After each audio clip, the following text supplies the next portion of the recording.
저번 주까지 저희가 고린도후서 8장을 3주에 걸쳐서 나누었습니다. 8장만 3주에 걸쳐서 저희가 말씀을 나누면서 연보에 대한 주제로 주로 이 고린도후서 8장 또 9장까지 연보에 관한 내용으로 이어지고 있는 것을 우리가 볼 수 있습니다. 저번 주에도 제가 말씀드렸다시피 그럼에도 불구하고 이 고린도서에서 사도 바울께서 가르치시는 연보라는 문제가 단순히 어떤 돈을 어떻게 쓰느냐, 헌금을 어떻게 해야 되느냐 이런 어떤 단순한 표면적인 문제를 넘어서서 복음이 우리의 현실 속에서 얼마나 적용되고 있느냐 이것을 이야기하는 문제와 연결되어 있다라고 말씀드렸습니다. 8장에서부터 갑자기 연보, 헌금에 대한 이야기를 꺼내는 것이 우리가 생각하기에는 다소 맥락이 맞지 않는 것처럼 보일지 모르지만 사실은 이것이 사도 바울의 마음속에는 우리가 깨달은 이 복음이 실제로 현실 속에서 적용되는 문제가 결국은 연보로 나타난다. 이 문제가 우리의 신앙의 현실이다라고 말씀을 하고 있는 것이기 때문에 8장과 9장에 걸쳐서 연보에 대한 이야기를 이렇게 길게 설명을 하고 있는 것을 볼 수가 있습니다. 자, 사실상 우리 교회가 함께 공동체로서 실천해야 할 실제적인 사항이 바로 나눔에 있다는 것입니다. 그렇기 때문에 제가 저번 주에도 교회의 제도조차 모두 다 이 구제를 위한 것이 목적이 되고 있다라는 것을 말씀을 드린 바가 있습니다. 여기 초대교회에서도 보시듯이 교회의 제도, 체계가 시작되는 이 모습을 볼 때도 어떻게 모아진 물질을 사용할 것이냐, 어떻게 구제할 것이냐에 대한 목적을 가지고 시작하고 있음을 볼 수 있습니다. 8장 후반부에서는 교회에서 헌금을 모으고 또 전달하는 일을 실제로 이제 집행하기 위해서 사도의 일행 중에 한 사람 디도와 또 교회에서 택한 한 사람과 또 사도들이 성도 중에 택한 한 사람인 것처럼 보이는 총 3사람이 8장 후반부에서 임명되는 것을 볼 수가 있습니다. 저번 주에 이것에 대해서 함께 살펴본 바가 있습니다.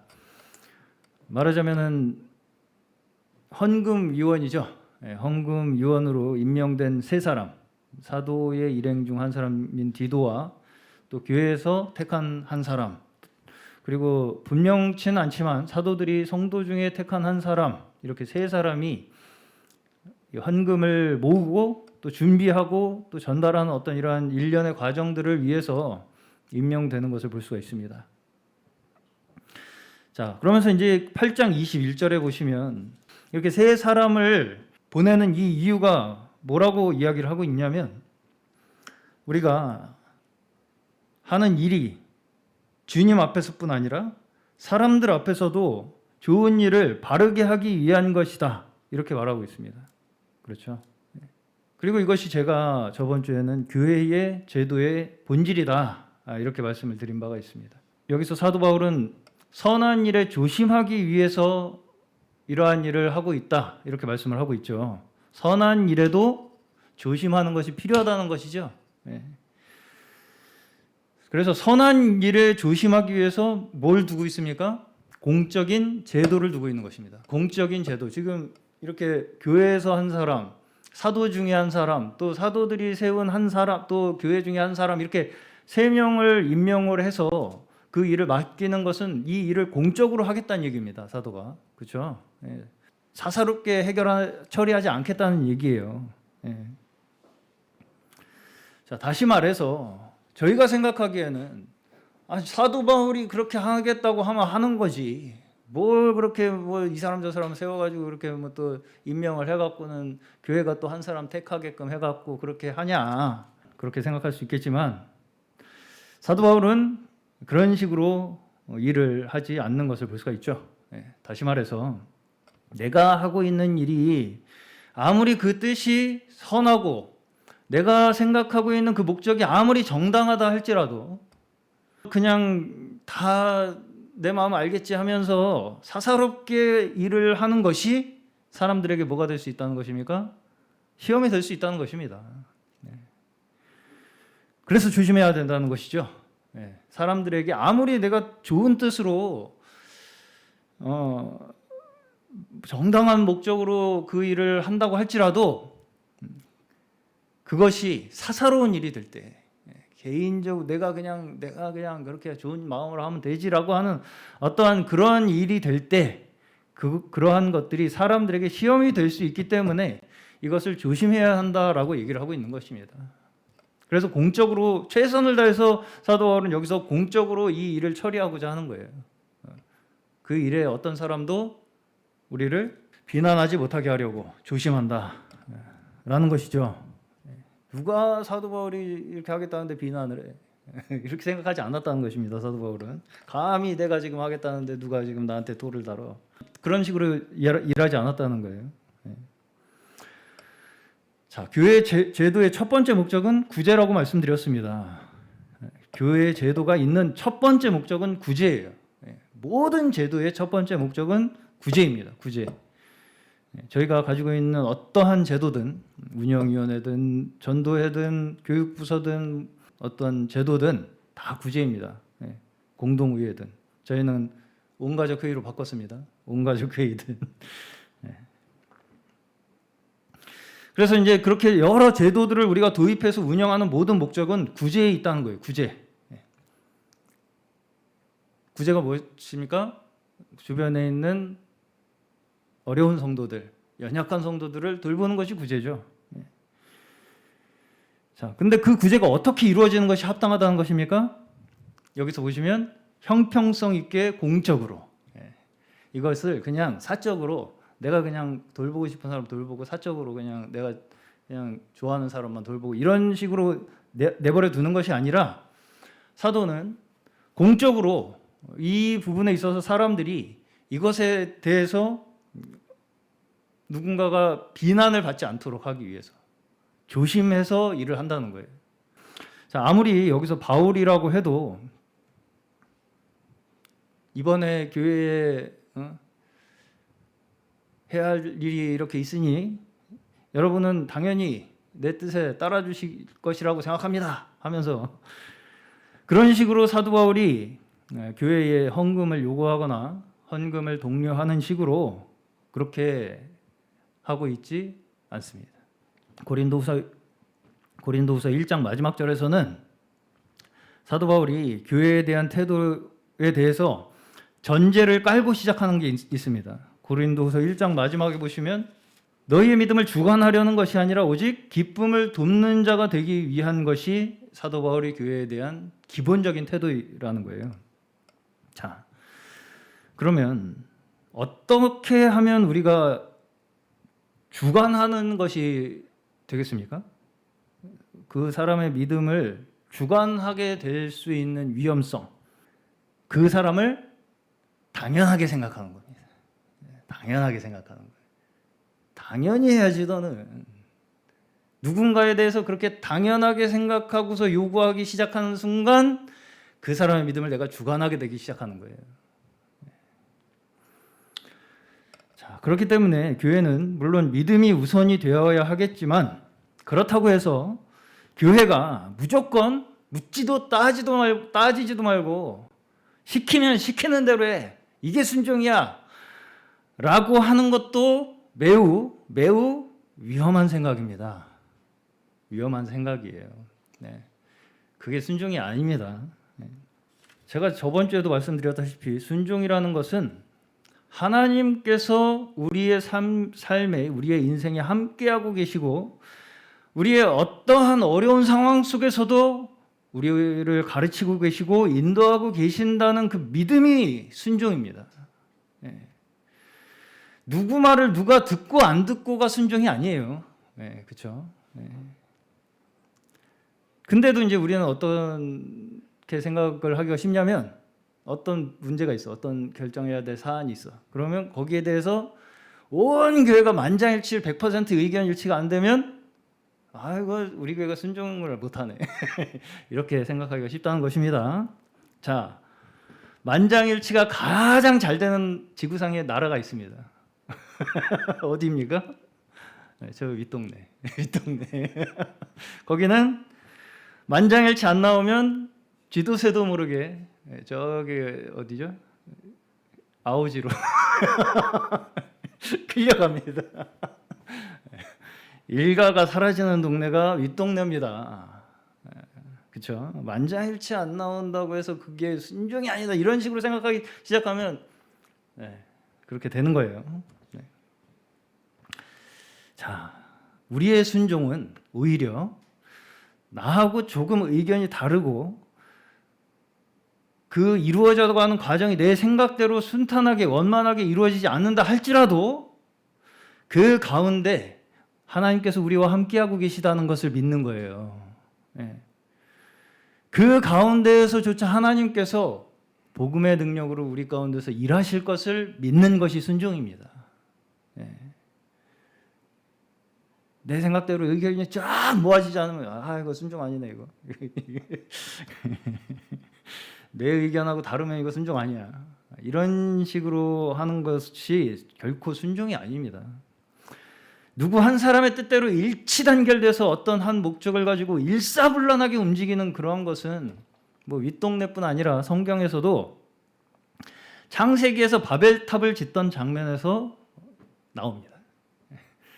온 인류가 한 언어로 일치 단결돼 가지고 우리가 우리 이름을 내자 해가지고 하나님 하늘 끝까지 성을 짓겠다는 거 아니겠습니까? 그것을 어떻게 흩으셨어요? 언어를 흩으셔 갖고 그 단결을 깨버리신 거예요 하나님께서. 그렇죠? 자, 우리는 모두가 복음에 순종하는 자들입니다. 근데 복음의 능력이라는 것은 그렇게 어떤 사람을 내 의견대로 따르게 만드는 것이 복음의 능력이 아니라 자원하게 하시는 것이 복음의 능력입니다. 우리를 자원하게 하시는 것이 복음의 능력이에요. 복음이 우리를 순종하게 하시는 것이지 혈통으로나 육정으로나 사람의 뜻으로 나지 아니하는 것이 복음입니다. 그렇죠? 복음 그 자체가 우리를 순종하게 하시는 거예요. 하나님의 영은 어떤 영이십니까? 성령이시죠. 성령은 그러면 어떤 영이에요? 예수 그리스도예요. 예수 그리스도는 어떤 분이세요? 복음 그 자체이시잖아요. 결국은 하나님의 영은 복음 그 자체입니다. 복음의 영이에요. 복음의 영. 성령께서 우리에게 역사하시는 것은 복음의 영으로 역사하신다는 말씀이에요. 그럼 복음은 무엇입니까? 우리에게 복음이 임했을 때 우리에게 나타나는 능력이 뭐예요? 사랑과 은혜이고 자비와 용서이고 베풀고 나누는 것이고 다른 사람의 약함을 감당하고 심지어 그 약함을 위해서 대신 죽는 것이 복음의 영입니다. 하나님의 영, 성령의 영을 받았을 때 나타나는 우리의 능력은 여기에 있는 것이지 성령을 받았다고 해서 내가 다른 사람보다 특별한 어떤 능력을 갖게 돼가지고 너 이렇게 해야 돼 저렇게 해야 돼 아주 결정 잘해주는 능력을 받게 되는 게 성령의 능력이 아니에요. 아닙니다. 내가 이렇게 하면 시키는 대로만 하면 다 잘 돼. 이게 복음의 능력이 아니라는 거예요. 복음의 능력은 그런 데 있는 것이 아닙니다. 오히려 성경에서 권면하는 것은 사람들이 이렇게 해야지 성령이다 저렇게 해야지 성령이다 라고 하는 자신의 방법이나 지식으로 믿음을 대체하지 말라고 권면합니다. 성경에서 권면하는 것은 너 선택 잘해 지금 너 이거 지금 선택 잘못하면 너 성령 하나님께서 너 버리셔 이런 것을 권면하는 게 아니라 너 자꾸 이렇게 해야 된다 저렇게 해야 된다라는 것 자기의 방법이나 자기의 지식으로 다른 사람 자꾸 판단하고 정죄하고 이러한 것을 가지고 믿음을 대신하지 말라고 권면한다고요. 남을 함부로 정죄하고 함부로 비판하고 비교하고 분리해서 자기를 자랑하고 증명하지 말라고 권면합니다. 성경은. 네. 근데 우리는 쉽게 그렇게 하죠. 우리의 믿음을 증명하기 위해서 다른 사람을 정죄하고 그 사람과 나를 분리시킴으로써 너와 나는 다르다는 것을 확인함으로써 자꾸 내 믿음을 증명하려고 한다는 거예요. 그런 식으로 증명되지 않는다는 것입니다. 믿음은. 네. 복음은 어떤 특정한 방법으로 사람을 나누어서 증명하지 않습니다. 네. 복음은 이 사람과 나의 다른 방법상의 차이. 이 사람은 이렇게 하고 이 사람은 기도를 이렇게 하고 나는 기도를 이렇게 하니까 이 사람은 복음이 아니고 나는 복음이고 이런 식으로 증명되지 않는다는 거예요. 복음은. 우리가 구원을 얻는 유일한 방법은 어디에 있습니까? 예수 그리스도의 십자가 사건에 있습니다. 그 사건 외에 다른 방법을 붙잡는 것은 다 뭐가 될 수 있습니까? 예수 그리스도의 십자가 사건을 대체하는 것이 될 수가 있습니다. 그렇죠? 우리만의 특별한 조건, 방법, 심지어 제도조차, 제가 제도를 이야기하고 있지만 그 제도조차 그것이 교회되는 어떠한 근거가 된다면 그것은 다 예수 그리스도를 대체하는 것이 되는 것입니다. 이렇게 해야 돼, 저렇게 해야 돼, 뭐 어떤 그런 여러 가지 그 방법들이 있지 않습니까? 자, 어쨌든 우리는 우리에게 주어진 환경에서 최선을 다해서 복음으로 살아나갈 뿐입니다. 우리가 주어진 환경에서. 우리는 각자 주어진 환경도 다르고 문화도 다릅니다. 우리가 같은 한국에 산다고 해서 같은 경험을 하고 살고 있지 않아요. 그렇죠? 다 각자의 삶의 터전에서 각자의 경험을 하고 살아가시잖아요. 그렇게 우리 각자에게 주어진 환경에서 최선을 다해서 우리 마음속에 심겨진 복음으로 살아나아갈 뿐이라고요. 우리는. 각자 주어진 시험도 다르고 이겨내야 할 우리의 현실도 다 다릅니다. 그렇죠? 누구는 저렇게 하는데 나는 뭐냐? 혹은 나는 이렇게 잘하는데 너는 뭐냐? 라고 하는 이러한 어떤 그 비교는 신앙의 성장에 별로 도움이 되지 않습니다. 자, 바울이 당시에 처한 이 상황에서, 초대교회 상황에서 바울이 이겨야 할 시험이 지금 우리보다 쉽겠습니까? 어렵겠습니까?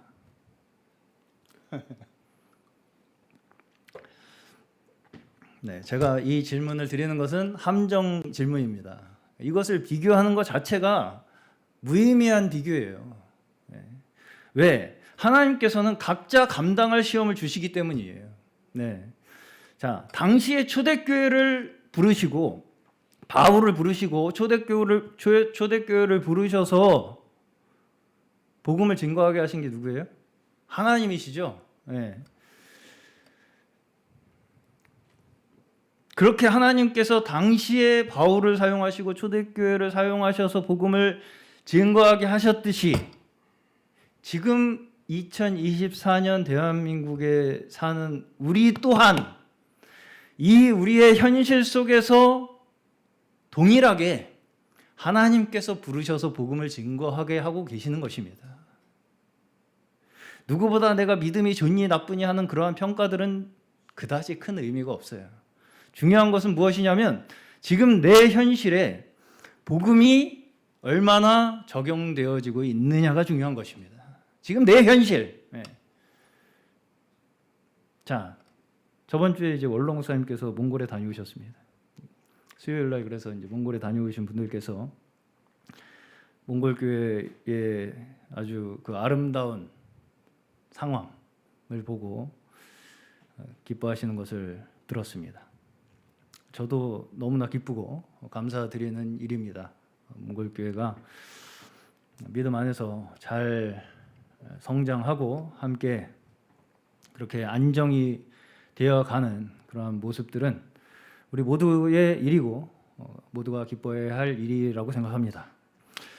자, 그럼에도 불구하고 또 한 면에서 저는 이것이 우리에게 비교가 되지 않으시기를 바랍니다.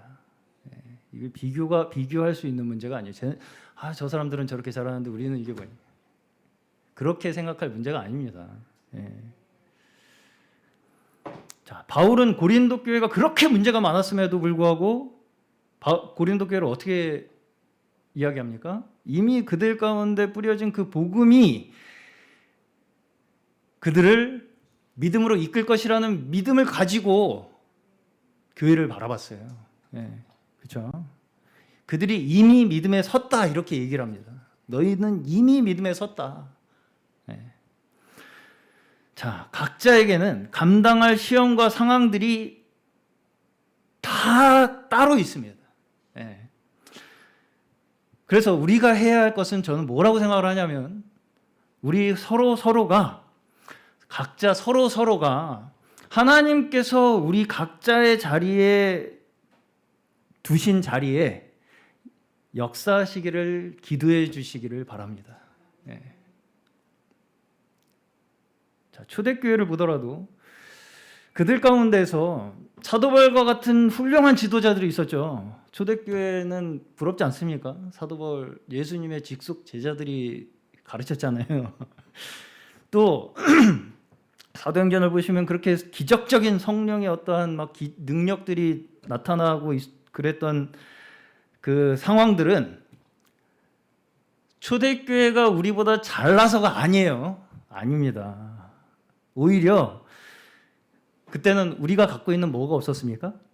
성경이 없었어요. 그때는 성경이 없었습니다. 그렇기 때문에 직접 하나님께서 그들을 가르치셔야 되는 상황이었어요. 그만큼 그들이 지금의 저희보다 불리한 상황이 있었어요. 그렇죠? 어떤 면에서는. 물론 그러니까 그렇기 때문에 예수님의 직속 제자들을 교사로 두신 것이겠죠. 다시 말해서 그들이 처한 그만큼 어려운 상황을 그들이 감당할 수 있도록 주신 하나님의 은혜입니다. 그들 가운데 있었던 하나님의 은혜예요. 그것이 하나님께서 그들을 그 시대에 그렇게 두셔서 그들로 말미암아 하나님께서 복음을 증거하신 하나님의 방법이었다고요. 자, 그때는 우리같이 성경을 가지고 있지도 않았던 시대였고 바깥으로도 박해가 많았던 상황이었습니다. 다 아시다시피. 자, 오늘날의 저희에게는 초대교회 때처럼 그렇게 외적인 박해는 없습니다. 그렇죠? 자, 그러면 우리는 더 쉽습니까? 믿음을 지키기가? 오히려 교회사적으로 봤을 때, 역사적으로 봤을 때 환경적으로 안정되는 시대에 교회의 타락은 더 극심해집니다.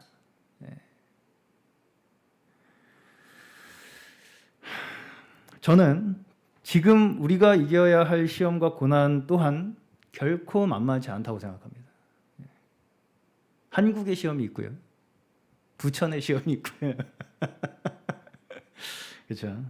각자의 직장에서의 시험이 있고 가정에서의 시험이 있고 우리가 처한 각자의 특수한 상황 속에서의 시험이 다 다릅니다. 그걸 이렇게 해야 된다 이렇게 말할 수 있겠습니까? 그걸 이렇게 되어야지 교회야. 이렇게 돼야 이런 모양이 돼야 돼. 이래야지 교회지. 뭐 그 자체가 잘못하면 우상숭배가 됩니다. 내가 어떻게 되어야 교회가 된다는 어떤 조건에 있는 것이 아닙니다. 교회가 되는 것은 내가 어떻게 돼야 돼. 어떤 조건을 갖춰야 돼. 이래야지 교회가 되는 거야. 라는데 교회가 성립되는 요건이 있는 것이 아니라 우리 각자가 하나님께서 부르신 그 자리에서 복음에 순종하는 것이 우리가 교회가 되는 유일한 길입니다. 복음 위에 우리의 삶이 세워지는 것만이 우리가 교회가 되는 길이에요. 그래서 저는 아무쪼록 각자의 자리에서 모두가 이 믿음의 힘든 싸움을 하고 계신다고 생각합니다. 그러한 영적 전쟁 가운데 계신 모든 성도님들께 하나님의 능력과 또 위로와 은혜가 넘치시기를 축원합니다. 오늘 9장을 간단히 요약하고 마치겠습니다. 자, 9장은 한마디로 믿음은 여기 9장에 전체적으로 계속해서 약간 반복되는 한 가지 단어가 있는데 무엇인지 눈치채셨습니까? 제가 오늘 말씀 제목도 그 단어를 집어넣습니다. 준비입니다. 준비. 한마디로 믿음은 준비해서 차근차근 쌓아나가는 것이지 즉흥적으로 하는 것이 아니라는 것을 말씀하고 있는 것입니다. 이 오늘 9장의 전체의 요약, 한마디의 요약이라고 한다면 믿음은 준비하는 것이다. 즉흥적으로 기분 난다고 하는 것이 아니다. 라는 것입니다. 자, 여기 보시면 예루살렘을 돕기 위한 구제 헌금을 고린도 교회가 준비한 지 얼마나 됐다고 나옵니까? 1년 전부터 준비를 했다는 거예요.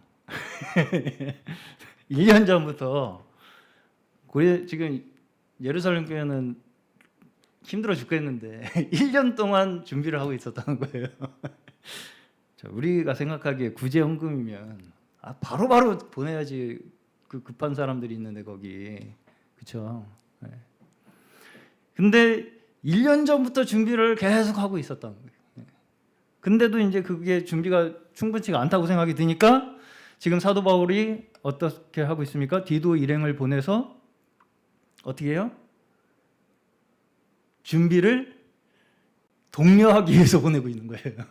그러니까 이 어려운 교회를 돕기 위한 구제라면 뭔가 이제 우리가 생각하기에는 디도 네가 가서 부흥회를 싹 해갖고 싹 걷어 모금 행사를 해갖고 뭔가 빨리 보내, 네가 받아가지고 가서 보내, 이렇게 할 것 같은데 벌써 1년 전에 시작한 일인데도 사도 바울은 지금 이 고린도 교회 성도들을 다시 한번 설득하죠. 너희가 이렇게 1년 전부터 준비한 그 일을 해야 하지 않겠냐라는 설득을 하고 있어요. 그러면서 먼저 사람을 또 보내서 준비시키고, 그렇죠? 이런, 말하자면 어떤 일련의 과정들을 거치고 있습니다. 사도 바울이 그 하나의 구제의 일을 하는 데 있어서 그 일을 해 나가는 일련의 과정들을 거치려고 하는 것을 우리가 볼 수 있다고요. 사도 바울이. 자, 우리가 생각하기에 사도 바울이 지금 어제도 어렵지 않습니까? 예루살렘 교회 가뭄 때문에 어려운 교회가 있다는데 그 불쌍한 사람들을 놔두고 지금 1년 동안 그러고 있으면 이 매정한 놈들 빨리 돈 모아서 보내. 좋은 일이면 그냥 일단 막 밀어붙여도 되지 않겠습니까? 좋은 일인데.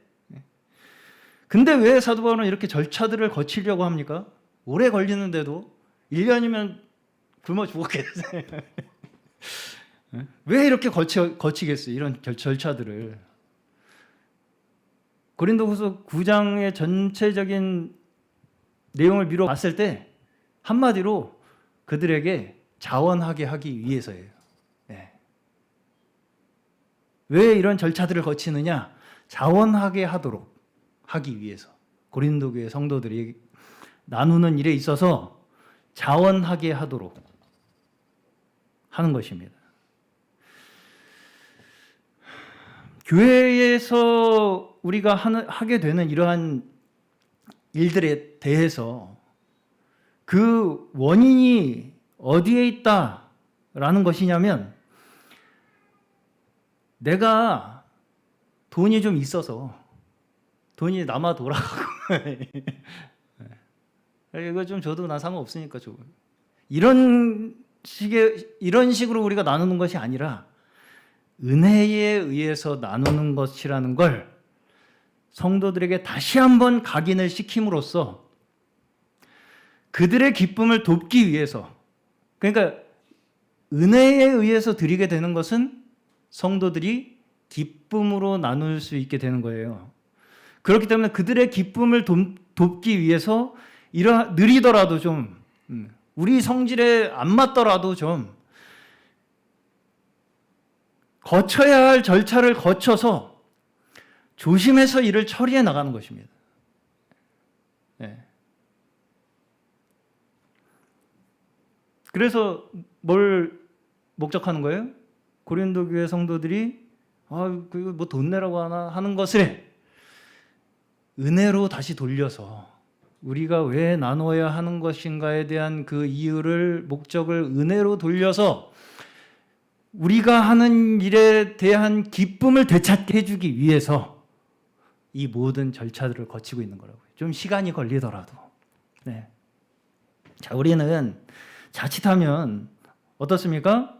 이런 일을 하다 보면 한쪽으로 마음이 확 기울어져 가지고 마음이 급해집니다. 빨리 해버리고 싶어요. 그렇죠.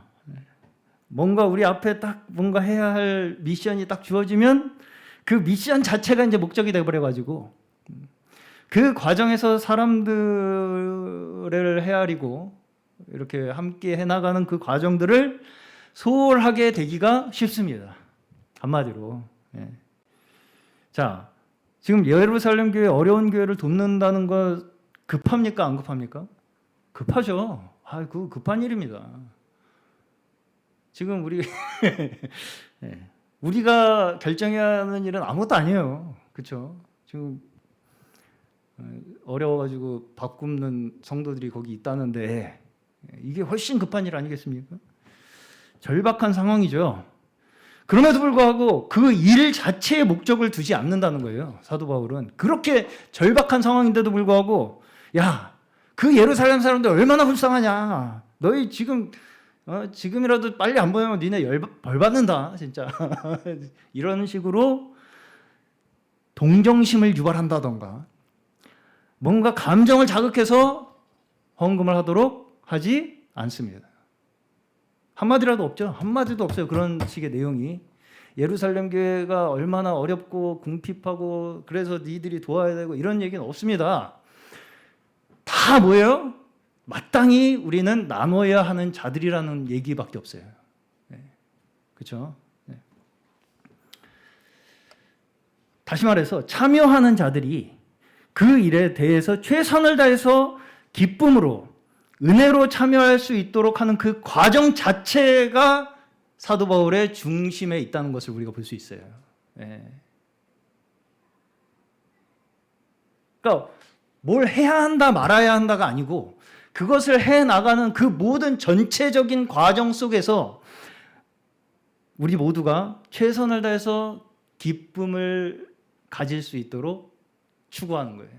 네. 물론 그 과정에서 예루살렘 교회는 좀 어려울 수 있겠죠. 그럼에도 불구하고 제가 앞서 말씀드렸다시피 각자의 시험이 있습니다. 우리에게는. 네. 각자의 시험이 있죠. 네. 각자가 그 상황에서 감당해야 할 시험들은 우리가 믿음으로 각자가 감당해야 돼요. 네. 나누는 사람도 마찬가지고 받는 사람도 마찬가지입니다. 그렇죠? 네.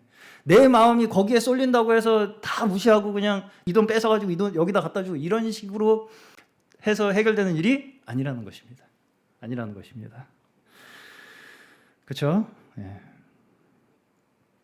자, 5절을 개역개정으로 보시면 준비해야지 참 연보답고 억지가 아니다 이렇게 말씀을 하고 있습니다. 5절을 보시면 준비해야지 참 연보라는 거예요. 그러면 억지로 하면 거짓 연보라는 거죠. 거짓 연보도 있다는 것입니다. 무슨 연보가 거짓 연보예요? 억지로 하는 연보. 네. 갑자기 막 감동해가지고 금리빨 뽑아요. 그게 참 연보다울 것 같지만 우리가 생각하기에 이것이 억지가 될 수 있다는 것입니다. 이런 식으로 갑자기 막 감정에 동해가지고 나 금리빨 빼줘야겠네. 금반지 막 다 빼주고 막 그 자리에서. 참 연보는 어떤 연보라고요? 준비된 연보. 네. 준비된 연보. 그러면 준비는 무엇입니까? 준비는 어떻게 되는 거예요? 우리의 현실에 복음이 적용되는 만큼 준비되는 것입니다. 우리의 현실에 복음이 얼마나 적용되고 있느냐에 따라서 우리가 준비되는, 우리의 믿음이 준비되는 거예요. 그렇죠? 자, 신앙이 즉흥적인 것으로 자꾸 이루어지는 것은 현실과 복음을 어떻게 하겠습니까? 나누어 버립니다. 신앙이 즉흥적인 것으로 내가 말하자면 감동이야. 감동을 내가 이게 믿음이라고 생각하고 신앙이라고 생각해. 지금 내가 막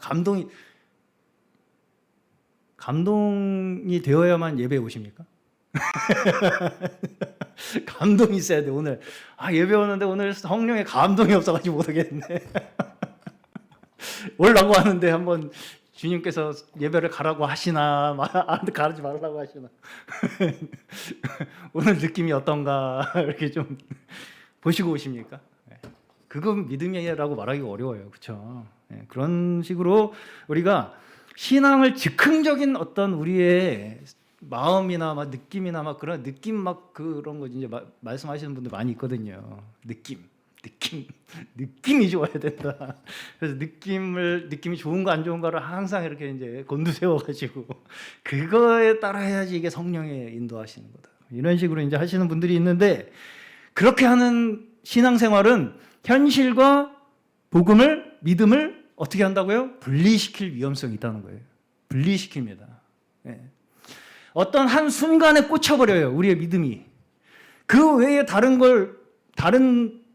우리의 현실 속에서는 어떻게 해야 될지 모르게 돼요. 복음이 실제 내 삶에서 어떻게 적용되고 이루어지고 조화되어 나가야 할 것인가에 대해서는 전혀 모르게 되고 그 필만 기다려요. 그렇죠? 그렇습니다. 그런 거예요. 다시 말해서 성령을 내가 가지고 있는 어떤 감동적인 체험, 어떤 기적적인 체험, 어떤 경험, 느낌, 감정 이런 것에 국한시키려고 하면 어떻게 됩니까? 일상적인 현실 속에서 준비하는 신앙이 되지 못합니다. 우리의 일상 속에서 습관적으로 나오는 우리의 복음에 의한 삶으로 자라지 못해요. 계속 그렇게 특별한 내 경험이나 느낌이나 감정에 자꾸 의존하게 된다는 거예요. 자, 자신의 경험이나 느낌이나 감정에 성령의 인도하심을 의존하는 것은 성령의 근거를 어디에다 두는 것입니까? 하나님께 두는 거예요? 나에게 두는 거예요? 나에게 두는 거죠. 내 느낌이 이래야지 성령이야. 그렇죠? 내가 이렇게 경험한 게 성령이야. 라고 하는 그러한 식으로 생각하게 되면 그것이 곧 잘못하면 우상숭배가 될 수 있다는 것입니다. 자, 우리가 하나님 앞에 나아가는 것은 내 기분이 좋아서가 아니에요. 그렇죠? 그렇습니까? 여러분은 느낌이 좋아서 하나님 앞에 나아가는 자가 되지 않으시기를 축원합니다. 여러분은 왜 성경을 믿으십니까? 성경 읽으니까 기분이 좋아서 성경을 믿으십니까? 성경이 사실이라서 우리는 성경을 믿는 것입니다. 그렇죠? 성경 읽으면 사실은 기분이 그렇게 썩 좋지 않아요. 우리가 죽어야 할 죄인이라고 자꾸 얘기하시니까요. 그럼에도 불구하고 인정할 수밖에 없는 사실이라서 믿는 거지 성경 읽으니까 괜히 기분이 괜시리 좋아지네. 그래서 믿는 게 아니라는 것입니다. 그래가지고 자꾸 어디 보면은 기분 안 좋으니까 거기는 안 읽고 그러는 거예요. 그런 식으로 되는 겁니다. 자, 성령의 역사는 자, 조금만 어려운 말로 말씀드리겠습니다. 논리적인 필연성으로 역사하십니다. 논리성으로 역사하신다고요. 성령께서는. 자, 여러분께서는 복음이 논리적이라고 생각하십니까? 비이성적이라고 생각하십니까? 복음이 논리적이에요? 비이성적이에요? 복음이 내 감정이나 느낌에 있다고 생각하신다면 그것은 복음을 비이성적인 것이라고 생각하시는 것입니다. 네. 복음이 내 감정이나 느낌에 의해서 내가 복음을 깨달았구나. 내가 기분이 좋은 거 보니까 내가 복음을 믿었네. 라고 생각하신다면 그건 비이성적인 것에 복음을 의존하고 계신 거예요. 자, 예수 그리스도의 십자가 사건은 논리적입니까? 비이성적입니까? 예수 그리스도의 십자가 사건은 성경 전체가 이야기하는 논리성 속에서 일어난 사건입니다. 왜? 인간이 타락했기 때문에 반드시 예수께서 하나님께서 사람이 되어 오셔서 우리의 죄를 구원하시지 않으면 우리는 구원받을 수 없는 존재라는 논리성 속에서 하나님께서 예수를 보내신 거라고요. 그렇죠? 네. 이만큼 논리적인 논리가 없어요. 이 세상에. 그렇기 때문에 성경이 진리라고 하는 것이고 사실이라고 하는 것입니다. 그렇죠? 네. 그게 무슨 갑자기 뿅 나타난 기적이라고 자꾸 비이성적으로 생각을 하니까 우리의 삶에서도 그런 식으로 믿음을 자꾸 찾는 거예요. 나한테만 일어나는 뭔가 막 특별한 사건에 자꾸 의존하게 되고. 자, 하나님의 말씀으로 창조된 이 세상이 하나님의 그 창조 원리 안에 있다는 그 전제에서부터 성경의 모든 말씀은 한 치의 흐트러짐 없이 논리적으로 이루어져 있습니다. 하나님께서 이 세상 창조하신 그 하나님의 창조, 섭리, 그 세상 속에서 하나님께서 두신 그 원리, 창조 원리로 말미암아 이 세상이 돌아가고 있다라고 하는 그 전제에서부터 그 모든 성경이 창세부터 계시록까지 논리적으로 쓰여져 있다고요. 그 어떤 한 문장도 이상한 비이성적인 논리에서 벗어난 이야기가 하나도 없다고요. 다 이어져 있습니다. 성경이, 내용이. 그렇죠? 네. 내가 그렇다고 느끼든 그렇다고 느끼지 않든 감동이 되든 내 감정이 무덤덤하든 그 사실 자체가 중요한 것입니다. 하나님께서 세상을 창조하시고 하나님께서 주관하신다는 그 사실 자체가 중요한 것입니다. 타락한 우리 인류를 위해서 예수께서 이 땅에 오셔서 역사 속에서 실제로 우리의 죄를 위하여 십자가에서 죽으시고 부활하셨다라고 하는 그 사실 자체가 중요한 거지. 그걸 봤더니 기분이 좋네 안 좋네 이런 거 가지고 따지는 것은 무의미한 것입니다. 사실은. 심지어 우리는 이 복음을 스스로 깨달아 알 수 있는 자들도 아닙니다. 우리가 스스로 깨달아 알 수 있는 게 아니에요. 그럼 우리는 어떻게 알 수 있게 되었습니까? 성경에 사실이 기록되어 있기 때문에. 사실이기 때문이에요. 사실. 네. 사실이기 때문에 논리적인 것입니다. 사실은. 그렇죠? 논리가 뭐예요? 유정훈 자매님. 논리가 뭡니까? 어떤 원인에서 어떤 결과가 나타난다는 게 논리잖아요. 그렇죠? 네. 이랬으니까 저렇게 됐다. 이게 논리잖아요. 네. 그 원인이 어디 있어요? 하나님의 역사에 있어요. 그러니까 하나님께서 일으키신 그 역사 때문에 우리가 여기에 지금 있다. 만큼 논리적인 게 없다고요. 네. 그걸 내가 스스로 깨달아서 알았다?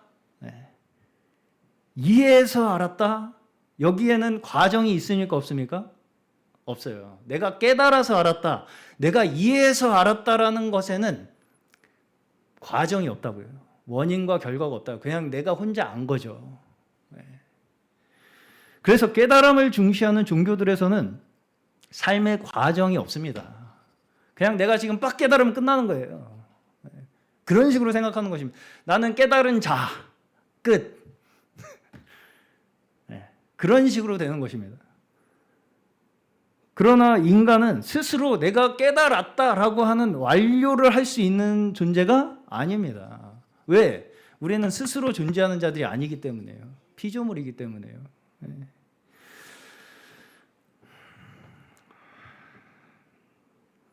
그렇기 때문에 우리의 믿음은 우리의 삶의 과정 속에서 나타나는 것입니다. 네. 내가 믿었다. 끝. 이게 아니고요. 우리의 인생 전 과정 속에서 하나님께서 함께 하시는 그 자체에서 믿음이 우리에게 주어지는 것이지, 네. 나 믿었으니까 끝이라는 어떤 그런 우리의 깨달음이나 지식이나 어떤 이해 속에 믿음이 들어있는 것이 아니라는 것입니다. 데살로니가전서 5장 6절에서는 깨어서 정신을 차리라고 말씀합니다. 깨어서 정신. 성경에는 여기저기서 깨어 있으라는 말씀이 많이 나오죠. 자, 데살로니가 전서 5장 6절. 그러므로 우리는 다른 사람들처럼 잠자지 말고 깨어 있으며 정신을 차립시다. 잠자는 자들은 밤에 자고 술에 취하는 자들은 또 밤에 취합니다. 그렇죠?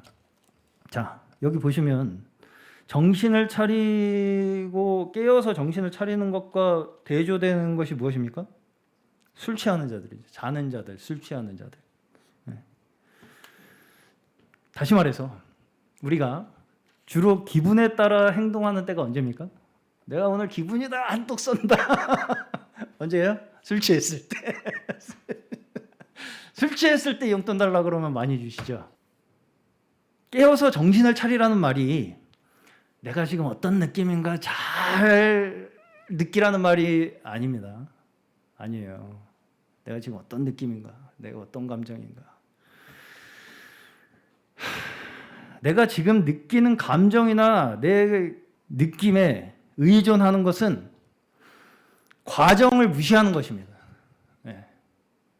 과정을 무시하는 거예요. 내가 그 느낌을 받았으니까 지금 이라는 걸로 끝내버린다고요. 네.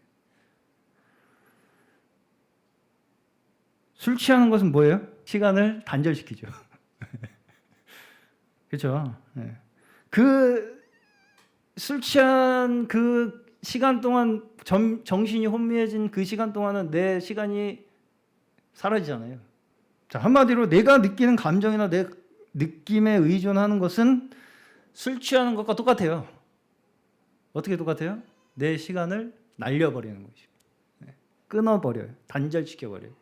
어떤 원인과 결과의 논리를 없애버리고 그냥 지금 나 여기 있는 그 자체에 몰입해서 그것만을 위해서 살게 되는 것이 여기에서 말하는 술 취한 자들의 상태입니다. 그러면 깨어서 정신을 차리라는 것은 무엇이겠습니까?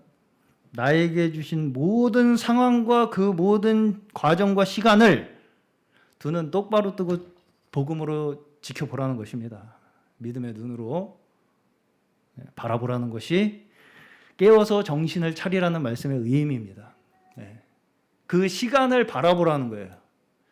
연속되는 하나님께서 우리를 인도하시는 그 모든 과정을 깨어서 지켜보라는 것입니다. 끊지 말고 중간에 자꾸. 그렇죠? 그것이 깨어서 정신 차리라는 말입니다. 말씀이에요.